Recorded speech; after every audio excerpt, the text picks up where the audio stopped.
నాకు బాగా గుర్తండి, పేర్లు చెప్పకూడదు కాబట్టి చెప్పట్లేదు, మంచి పద్ధతి కాదు. ఒక నేషనలైజ్డ్ బ్యాంకులో జనరల్ మేనేజర్. ఆయన జనరల్ మేనేజర్గా ఉన్నప్పుడు, కర్ణాటకలో జరిగిన ఇన్సిడెంట్ ఇది. జనరల్ మేనేజర్గా ఉన్నప్పుడు ఆయన ఛాంబర్లోకి పోవాలంటే గజగజ వణికేవాళ్ళు. ఆయనకి చచ్చేంత గౌరవం ఇచ్చారు. ఆయన ఏదంటే అది వాళ్ళ టీం విన్నారు. ఆయన దగ్గరికి పోయి ఒక ప్రపోజల్ చూపించాలంటే చాలా చేతులు కట్టుకొని అలా చూపించారు. రైట్, ఆయన మాటే అంతా నడిచిందే.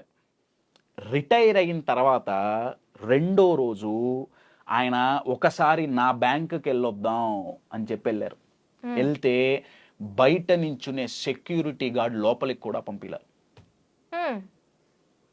డిప్రెషన్తో కొన్ని నెలలు ఆయన సైకియాట్రిక్ ట్రీట్మెంట్ తీసుకున్నారు. ఆయనకి డిప్రెషన్ ఎందుకు వచ్చిందంటే, నా వాళ్ళు అనుకున్న వాళ్ళు నాతో లేరు,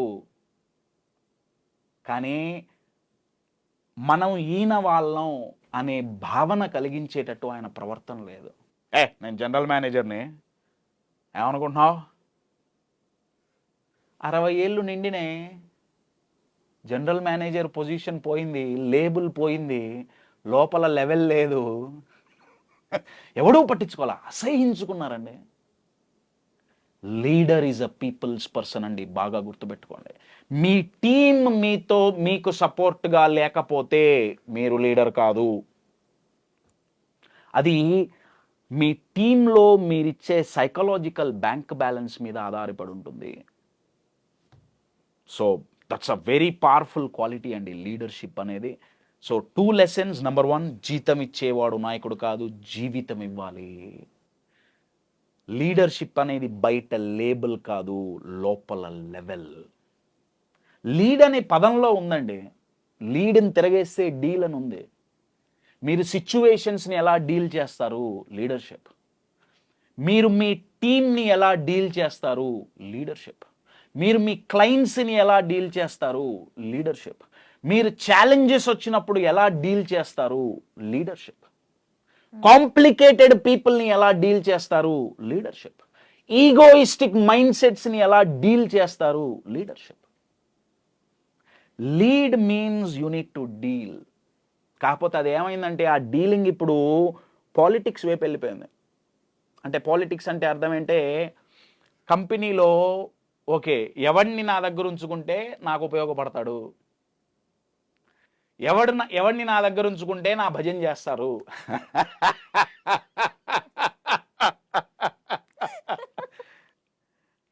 వాళ్ళకే ప్రమోషన్లు, వాళ్ళకే అది లీడర్షిప్ కాదండో, అది ఓన్లీ లేబుల్ అండి. అది లేబుల్ ఓరియంటెడ్ లీడర్షిప్. కానీ లెవెల్ ఓరియంటెడ్ లీడర్షిప్, మీ మీద ఆ హోప్ ఉంటుంది, ఇతనున్నాడు అన్న ఒక్క నమ్మకం ఉంటుంది. మీరు ఏ ఇండస్ట్రీ అయినా తీసుకోండి, కార్పొరేట్లో ఏ ఇండస్ట్రీ అయినా తీసుకోండి, స్పోర్ట్స్ తీసుకోండి, మీరు ఏ ఇండస్ట్రీ తీసుకున్నా ఒక్కొక్క ఇండస్ట్రీలో ఒక్కొక్కళ్ళు ఉంటారండి. వాళ్ళు ఉన్నారులే అన్న ధైర్యం. మనకి ఇంట్లో కూడా ఉంటారు. నేను ఒక్క ఎగ్జాంపుల్ చెప్పి నేను క్లోజ్ చేశాను. చాలా పెద్ద టాపిక్ అండి మీరు అడిగింది. స్టార్టింగే సముద్రంలో పడేశారు నన్ను. I saw the quality of speech అండి. We at present జనరేషన్ కి వాళ్ళలో ఒక ఫైర్ ఉంటుంది, కాకపోతే ఆ ఫైర్ ని బయటకు తీసుకొని రాలేకపోతున్నారు. చాలా మంచి మాట మాట్లాడారండి. వాళ్ళలో ఒక ఫైర్ ఉంటుంది.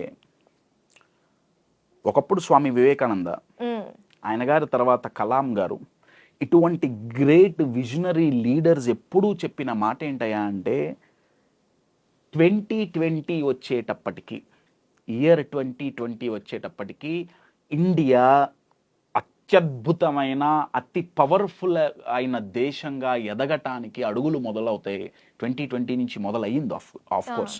ఎందుకు వాళ్ళు చెప్పిన రీజన్ ఏంటంటే, the population of teens and youth, age 13 నుంచి 30 వరకు ఉన్న వాళ్ళ పర్సెంటేజ్ ఇండియాలో చాలా ఎక్కువ. ఈ ఏజ్ గ్రూప్ గొప్పతనం ఏంటి, వాళ్ళు ఏదనుకుంటే అది చేస్తారు.